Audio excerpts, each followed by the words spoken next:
पता नहीं, वॉइस तो आना चाहिए थी, क्यों नहीं आ रही? पता है चक्षुरुन्मीलितं येन तस्मै श्रीगुरुवे नमः।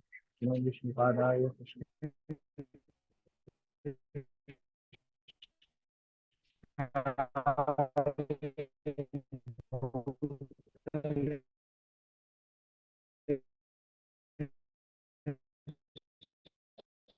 श्रीमते भक्ति वेदांत स्वामी प्रचारि निर्विशेष शून्यवादी पाश्चात्य देशतारि दाध श्रीवासाम।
हरे कृष्णा।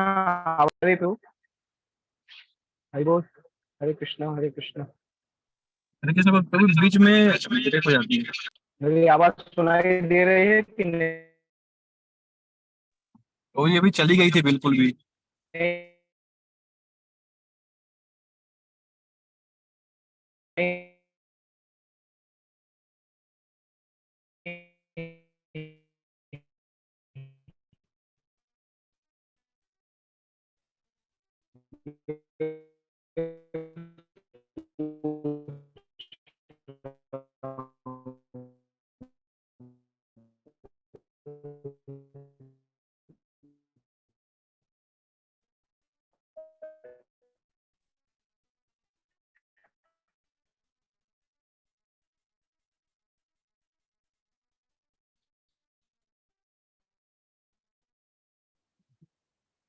क्या करें फिर?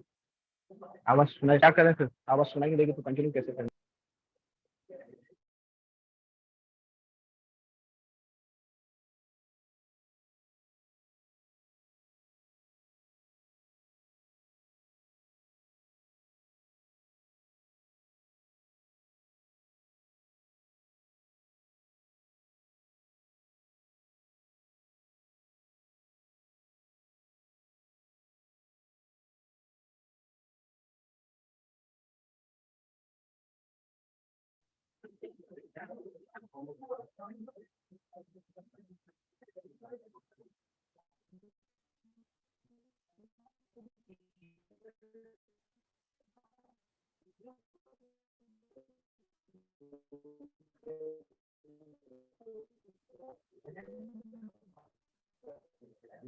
हरे कृष्णा।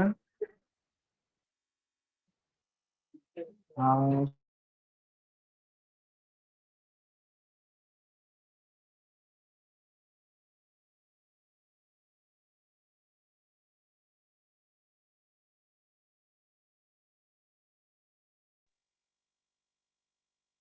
हरे कृष्ण प्रभु जी।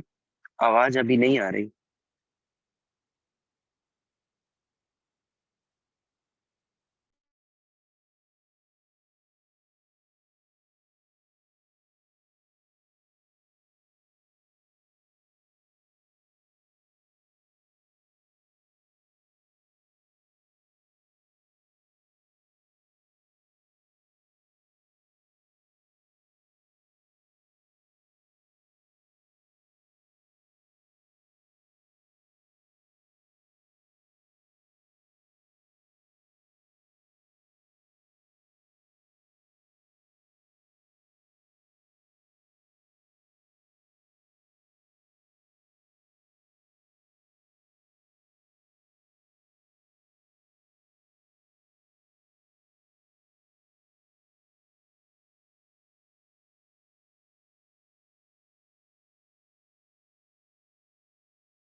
हरे कृष्णा।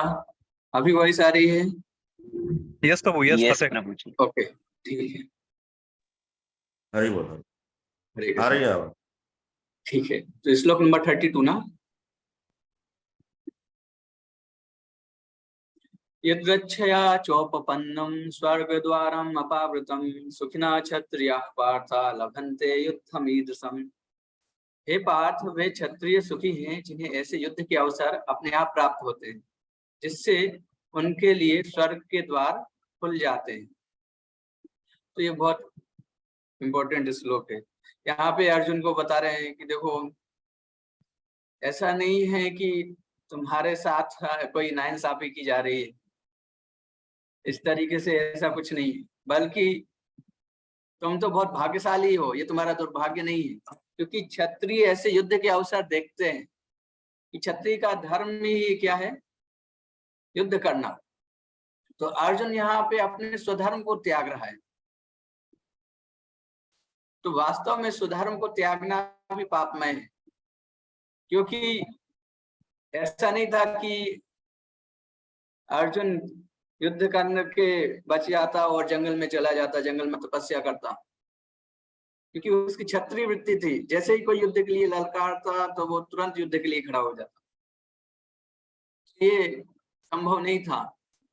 इसलिए अर्जुन को बता रहे हैं भगवान कि अरे तुम्हारे लिए तो बहुत अच्छी बात है कि तुम्हें युद्ध का अवसर प्राप्त हो रहा है, और क्षत्रिय का धर्म है कि धर्म की रक्षा है तो युद्ध करना, और तुम्हें धर्म युद्ध में संलग्न होने का अवसर मिल रहा है।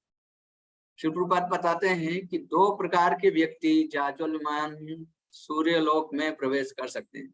आप लोगों ने अभी तक सुना होगा कि सूर्य एक ग्रह है जो जलता रहता है, बहुत गर्म होता है, और हम देखते हैं रोज सूरज इतना गर्म होता है, तो वहां पे लोग कैसे रह सकते हैं। लेकिन ऐसा नहीं है। स्वर्ग जैसे कि चंद्रलोक पे लोग रहते हैं, वैसे सूर्य लोक पे लोग रहते हैं, जैसे धरती पे लोग रहते हैं, सब जगह लोग रहते हैं, लेकिन उनका शरीर अलग अलग रहता है। जैसे हमने देखा है पानी में लोग रहते हैं, पानी में जीव जंतु रहते हैं, मछली रहती ना पानी में, लेकिन उसका बॉडी होता है ऐसा कि वो पानी में रह सकती है। वैसे सूर्य लोक में जो लोग रहते हैं उनका बॉडी ऐसे रहता है कि वो सूर्य में लोक पे रह सकते हैं और वहां पे वो आनंद भोगते हैं। तो स्वर्ग लोकों में से एक, स्वर्ग लोक की गिनतियों में से एक स्वर्ग लोक की गिनती में सूर्य लोक भी आता है। चंद्र लोक भी स्वर्ग लोकों की गिनती में आता है, सूर्य लोक भी आता है। तो यहाँ पर पराशर ने कहा, क्षत्रियो ही प्रजा रक्षण शस्त्र पाणी प्रदंडयन निर्जित्या पर सैन्यादि क्षितिम धर्मेण पालयेत। क्षत्रिय का धर्म है कि वह सभी क्लेशों से नागरिकों की रक्षा करे, इसीलिए उसे शांति तथा व्यवस्था बनाए रखने के लिए हिंसा करनी पड़ती है। अतः उसे शत्रु राजाओं के सैनिकों को जीत कर धर्म पूर्वक संसार पर राज्य करना चाहिए। यदि सभी पक्षों पर विचार करें तो अर्जुन को युद्ध से विमुख होने का कोई कारण नहीं था। क्यों कारण नहीं था? पहला कारण प्रभुपाद बता रहे हैं, यदि वह शत्रुओं को जीत लेता, दुर्योधन इत्यादि को हरा देता, तो क्या होता, उसे राज्य मिलता, क्योंकि उसके पास राज्य था नहीं। कहाँ पे राज्य करता? क्षत्रिय को राज्य चाहिए जिसपे वो राज्य कर सके, उसके पास एक गांव भी नहीं था जहाँ पे राज्य कर सके। तो पहला। और दूसरा, अगर वो युद्ध में मर गया तो उसे स्वर्ग मिल जाता। तो दोनों ही तरीके से इसको लाभ था अर्जुन को, उसको सूर्य लोक में प्रवेश करने की अनुमति मिलती। तो 2 लोग जो होते हैं उसमें पहला तो क्षत्रिय जब मरता है सूर्य लोक में प्रवेश करता है, दूसरा अगर कोई नैष्ठिक ब्रह्मचर्य का पालन करता है तो उसे भी सूर्य लोक में प्रवेश मिलता है। अथ चेत्त्वम् इमं धर्म्यं संग्रामं न करिष्यसि ततः स्वधर्मं कीर्तिं च हित्वा पापम् अवाप्स्यसि। किंतु यदि तुम युद्ध करने के स्वधर्म को संपन्न नहीं करते, अब दूसरा कंडीशन भगवान बता रहे हैं, देखो अगर तुम युद्ध नहीं करते तो क्या होगा, तुम्हें निश्चित रूप से अपने कर्तव्य की उपेक्षा करने का पाप लगेगा कि अर्जुन अपना कर्तव्य छोड़ने जा रहा है। अभी देखो कर्तव्य छोड़ देगा तो इतने सारे लोग जो पाप में रत होंगे और उसके कारण जो अत्याचार बढ़ेगा, असुरी लोग जो प्रबल होंगे, तो उसका कारण कौन होगा? अर्जुन होगा, क्योंकि अर्जुन को जिम्मेदारी दी थी कि धर्म के पक्ष से युद्ध करे, और अर्जुन ने वो जिम्मेदारी नहीं निभाई, तो अर्जुन उसके लिए जिम्मेदार होगा। तो इसलिए स्वधर्म का त्याग भी पापमय है। हाँ, अगर कोई स्वधर्म भगवान की भक्ति के लिए त्यागता है तब वो ग्लोरियस है। भागवतम में ऐसा बोला है, त्यक्ता स्वधर्मम चरणाम्बुजम हरे भजन पक्वत पतेत ततो यदि तत्र का भद्रम भूत मुस्सिकं को बात आप तो भजताम सुधर्मता। यानी कि अगर किसी ने अपना सुधर्म त्याग के भगवान की भक्ति ग्रहण कर ली तो उसमें कोई घाटा नहीं। अगर भगवान की भक्ति, भगवान के लिए पूर्ण शरणागत हो रहा है, उस कंडीशन की बात कर रहा है। और उसके लिए तुलना कह रही है, अरे अगर कोई नहीं करता तो अपनी वृत्ति में लगता है तो वो तो कुछ तो कमाएगा ना। तो दूसरे बाकी श्लोक में, बाकी आधी लाइन में क्या करें, को बात आप तो भजताम सुधर्मता। अरे भाई, अपना उसने सुधर्म पालन किया, उससे कोई लाभ नहीं है। क्यों? क्योंकि उसका परलोक तो बिगड़ गया। ये तो क्षण भर का है, ये तो नश्वर है। उसने ओवरऑल तो 0 ही प्राप्त किया ना, लेकिन उसने क्षण भर भी भक्ति की तो भगवत धाम जा सकता है। और क्या बोला, त्यक्त्वा सुधर्मम चरणाम भजन पक्वत पतित, यानी कि बीच में वो पतित भी हो सकता है। माला करना शुरू की, 2 माला 4 माला पे पहुंचा और उसने माला करना छोड़ दिया, तो 4 माला तक पहुंचा, तब तक तो उसने फट लगाया, उसका भी फायदा मिलता है। हमें माला करना शुरू करना चाहिए, भगवान की भक्ति दृढ़ता पूर्वक करनी चाहिए, क्योंकि जितने टाइम भी हम भक्ति करेंगे वो हमारा 100% अकाउंट में जुड़ने वाला है। मीन्स उस अकाउंट में कुछ भी हमारा घाटा नहीं होने वाला है। आपको ऐसा अकाउंट मिलने वाला है जिसमें कभी कुछ खर्च होता ही नहीं। तो इसलिए हमें उसके लिए प्रयास करना चाहिए। तो यहाँ पे भगवान अर्जुन को कह रहे हैं, देखो अभी आप स्वधर्म को त्याग दोगे तो योद्धा के रूप में तुम अपना यश खो दोगे और पाप भी तुम्हें प्राप्त होगा। तो अर्जुन कोई साधारण योद्धा नहीं था। स्वयं द्रोणाचार्य ने बोला था कि आप विश्व के सर्वश्रेष्ठ धनुर्धर है। इंद्र जैसे अनेक अधिकारियों ने उसको प्रमाण पत्र दिया था, भाई तुम सर्वश्रेष्ठ हो। स्वयं एक बार उन्होंने शिव जी को भी संतुष्ट किया था। निवात कवच नाम के कुछ राक्षस थे, जिसमें एक राक्षस इतना शक्तिशाली था कि उनकी शक्ति का हम कुछ अनुमान नहीं लगा सकते। सूर्य के समान देदीप्यमान दिखता था एक राक्षस, इतने शक्तिशाली राक्षस थे वो, हजारों की संख्या में। स्वयं रावण भी उन निवात कवचों से युद्ध के लिए डरता था, वो भी युद्ध के लिए उनके साथ में नहीं जाता था। इंद्र स्वयं उनसे युद्ध नहीं कर सकते थे, लेकिन इंद्र अर्जुन को भेजते हैं कि इन्होंने बहुत परेशान करके रखा है, इनको जाओ थोड़ा प्रसाद दे के आओ और हमारी रक्षा करो, जीत के आओ। तो अर्जुन कहते ठीक है पिताजी, आपकी जैसी आज्ञा, मैं 100% जाऊंगा। और अर्जुन जाते हैं, उनके पास कोई सैनिक नहीं रहता है, कोई सेना नहीं, केवल अर्जुन अपने रथ पे जाते हैं। और वहां पे एक्चुअली इंद्र अपना रथ देते, तब मातली सारथी रहते हैं अर्जुन के, इंद्र के सारथी। अर्जुन अकेले ही पूरा युद्ध जीत के आ जाते हैं, एक निवात कवच को हरा देते हैं, सारे निवात कवचों को परास्त कर देते हैं अकेले ही, इतने सारे असंख्य हजारों राक्षसों को। तो ये अर्जुन की महानता, अर्जुन इतने शक्तिशाली थे। दूसरे शब्दों में वह युद्ध करने से नहीं अपितु युद्ध से पलायन करने के कारण नरक का भागी होगा। तो यहाँ पे बता रहे हैं कि युद्ध से भागेगा तो उसे नरक का भागी बनना पड़ेगा, कीर्ति भी जाएगी और पाप भी मिलेगा। इसको कहते हैं प्रमोशन होता है ना, तो कहते हैं एक के साथ एक फ्री मिल गया, एक तो सैलरी भी बढ़ गई और वर्किंग टाइम भी घट गया। अगर ऐसा हो जाए तो वाह, एक के साथ एक फ्री मिल गया। लेकिन अर्जुन के साथ उल्टा होने वाला था, अर्जुन को अपयश घाटा बोनस में मिलने वाला था। एक तो उसकी कीर्ति भी जाने वाली थी और दूसरा उसको पाप भी मिलने वाला था अगर वो युद्ध नहीं करता था। अगला श्लोक, अकीर्तिम चापि भूतानि कथयिष्यन्ति ते व्ययाम संभवावितस्य चा कीर्तिर्मरणादतिरिच्यते। भगवान कह रहे हैं लोग सदैव तुम्हारे अपयश का वर्णन करेंगे, और सम्मानित व्यक्ति के लिए अपयश तो मृत्यु से भी बढ़कर है। अभी हम देखते हैं कोई व्यक्ति सम्मान किसी का नहीं है तो कोई अपमान कर जाए तो कोई बड़ी बात नहीं, लेकिन अगर कोई सम्मानित व्यक्ति है, देश का राष्ट्रपति है या सम्मानित टीचर भी है, कोई व्यक्ति है, उसका कोई थोड़ा बहुत अपमान कर दे तो जगह जगह चर्चा होती है, भाई देखो ये व्यक्ति, इसने क्या किया था, इतना बुरा कार्य किया कि सामने खड़े व्यक्ति को इसको थप्पड़ लगाना पड़ा। इतने महान व्यक्ति, इतने बड़े स्टेज पे बोलते हैं, बड़े बड़े प्रवचन करते हैं, और चरित्र ऐसा है। तो वो व्यक्ति ये बात सुन सुन के तिल तिल मरता है, उसका जीवन मुश्किल हो जाता है। तो अभ्यास तो उसके लिए मृत्यु से भी बढ़कर है सम्मानित व्यक्ति के लिए। कई बार लोग बोलते हैं कि अरे भगवान ने तो गलत किया, अर्जुन को युद्ध के लिए उकसाया, बाकी अर्जुन तो युद्ध नहीं करने वाला था, ऐसे बोलते हैं। तो इसका सीधा सा उत्तर है, भाई अर्जुन धर्म के लिए युद्ध कर रहा है, युद्ध नहीं करता तो वो नरक में जाता, वो पाप में है। क्योंकि अर्जुन के लिए जिम्मेदारी थी कि वो धर्म की स्थापना करे, और भगवान की आज्ञा है, भगवान की आज्ञा से युद्ध कर रहा है, और भगवान जो आज्ञा देते हैं वही धर्म है। और अभी कोई व्यक्ति ऐसा है क्या कि हम भगवान से ज्यादा जानते हैं? तो ये मूर्खतापूर्ण कथन है। ऐसे लोगों को सीधा उत्तर है हमारा, आपके घर में अगर आतंकवादी आके आपके घर के सभी सदस्यों को एक साथ मारने वाला है, लेकिन आपके हाथ में बंदूक है और आतंकवादी जस्ट आपके सामने खड़ा है, आप चाहो तो उसका ट्रिगर दबाने से पहले वो अपनी बंदूक को रेडी करे, उसमें गोलियां डाले, उससे पहले आप उनको मार सकते हो। तो आप क्या करोगे? उनके द्वारा मारे जाने का प्रयास करोगे, समझाने का प्रयास करोगे, या उनको मार के अपने पूरे परिवार के सदस्यों को और पूरे मोहल्ले को बचाओगे? सीधा सा। और जब ऐसा प्रश्न करते हैं तो वो शांत रह जाते हैं। तो सेम कंडीशन अर्जुन के पास थी।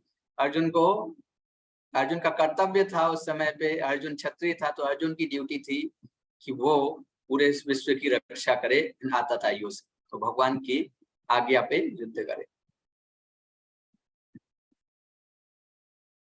तो यहाँ पे भगवान अर्जुन को युद्ध से विमुख न होने का अंतिम निर्णय दे रहे हैं। इसके बाद ये युद्ध करने के लिए ये